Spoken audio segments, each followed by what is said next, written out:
Hello everyone, welcome to my channel operating system and system programming প্লেলিস্টে আজকের video লেকচারে আমরা ডেডলকের আরেকটি এক্সাম্পল দেখব।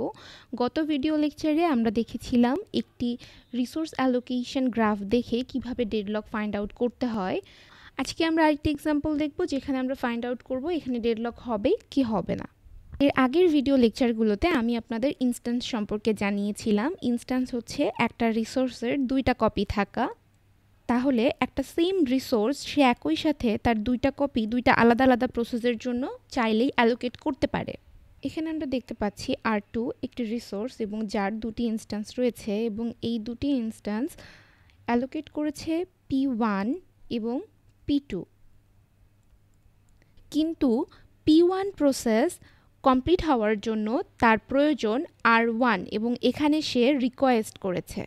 তবে R1 রিসোর্স যে অ্যালোকেট করা আছে P2 এর জন্য, অর্থাৎ R1 কখনোই P1 এর জন্য অ্যালোকেট হতে পারবে না যতক্ষণ না পর্যন্ত P2 এর এক্সিকিউশন কমপ্লিট হবে।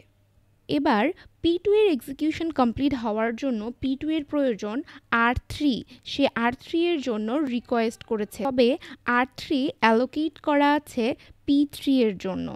এবার P3 যদি এক্সিকিউশন কমপ্লিট করে তবেই কিন্তু P2 R3কে অ্যালোকেট করতে পারবে। এবার দেখি P3 কি এক্সিকিউট করতে পারবে। P3 এর এক্সিকিউশনের জন্য প্রয়োজন R2, অর্থাৎ সে R2 এর জন্য রিকোয়েস্ট করেছে। সে যতক্ষণ না পর্যন্ত R2কে পাবে ততক্ষণ পর্যন্ত P3 কোনো এক্সিকিউশন কমপ্লিট করতে পারবে না। P3 যদি এক্সিকিউশন কমপ্লিট করতে না পারে তাহলে সে R3কে ডিঅ্যালোকেট করতে পারবে না, অর্থাৎ P2 R3কে অ্যালোকেট করতে পারবে না।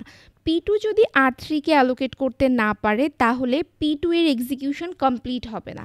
P2 এর এক্সিকিউশন কমপ্লিট না হলে সে R1কে ডিঅ্যালোকেট করবে না, অর্থাৎ R1 P1 কখনোই অ্যালোকেট করতে পারবে না। P1 এর এক্সিকিউশন যদি কমপ্লিট না হয় তাহলে সে R2কে ডিঅ্যালোকেট করবে না এবং R2 ডিঅ্যালোকেট না হলে R2 কখনোই P3 এর জন্য অ্যালোকেট হবে না। তাহলে ব্যাপারটা কি দাঁড়াচ্ছে, এখানে কোনো প্রসেস কি এক্সিকিউশন কমপ্লিট করতে পারবে? ডেফিনেটলি পারবে না। যেহেতু কোনো প্রসেসই এক্সিকিউশন কমপ্লিট করতে পারছে না, তার মানে এখানে ডেডলক ডেফিনেটলি হবে। আমরা এখন জেনে নিয়েছি এখানে ডেডলক হবে। তাহলে যদি ডেডলক হয়ে যায় তাহলে সেটাকে আমরা প্রিভেন্ট করব কিভাবে? এক্সামে আমাদের এভাবে কোশ্চেন হতে পারে যে ডিটেক্ট করো এবং প্রিভেন্ট করো। যদি আমরা ডিটেক্ট করতে পারি যে এখানে ডেডলক হচ্ছে তাহলে সেটাকে কিভাবে প্রিভেন্ট করব এটাও আমাদের লিখে দিতে হবে। তাহলে আমরা অ্যাকচুয়ালি এটাকে কিভাবে প্রিভেন্ট করব? এই চারটা ইভেন্ট যদি নেগেটিভ হয় সেক্ষেত্রে তাহলে এখানে ডেডলক হবে না, রাইট? এটাই হচ্ছে প্রিভেনশন। তাহলে আমরা আমাদের এই চারটা পয়েন্ট যার ডেফিনিশন এক্সপ্লেন করব এবং লিখে দেব যে এগুলো যদি না হয়ে থাকে তাহলে ডেডলকটা হবে না, অর্থাৎ এটাকে প্রিভেন্ট করা পসিবল এইভাবে। এই চারটা পয়েন্টের এক্সপ্লেনেশন অলরেডি আমি আমার গত ভিডিওগুলোতে করেছি এবং এর আগের এক্সাম্পলে আমি আপনাদের এখানে বিস্তারিত জানানোর চেষ্টা করেছি, তাই এই ভিডিওতে আর এক্সপ্লেন করলাম না। আপনারা চাইলে গত ভিডিও লেকচারটি দেখতে পারেন, এতে আপনাদের কনসেপ্ট ক্লিয়ার হবে।